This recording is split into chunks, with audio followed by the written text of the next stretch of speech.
బట్టి విక్రమార్క గారు, శ్రీధర్ బాబు గారు ప్రెస్ మీట్ పెట్టారు. చాలా విషయాలు మాట్లాడినారు. సరే, ఒక అడుగు ముందుకేసి తమ స్థాయిని దించుకునే విధంగా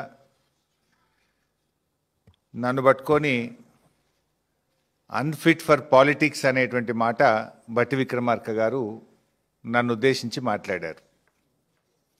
సరే, బట్టి విక్రమార్క గారు అన్నట్టు నేను అన్ఫిటే కావచ్చు. దేంట్లో అన్ఫిట్? నీలాగా ఫైనాన్స్ డిపార్ట్మెంట్లో ఆర్థిక మంత్రిగా పనిచేసినప్పుడు 20%, 30% కమిషన్లు తీసుకోవడం నాకు రాలేదు. దాంట్లో నేను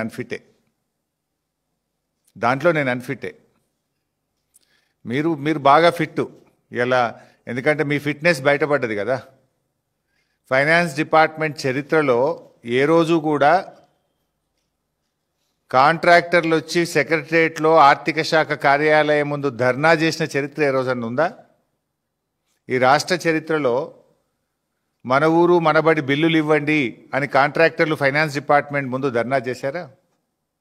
చిన్న కాంట్రాక్టర్లు ఎప్పుడైనా ఫైనాన్స్ డిపార్ట్మెంట్ ముందు గత చరిత్రలో ఏనాడైనా ధర్నా చేశారా?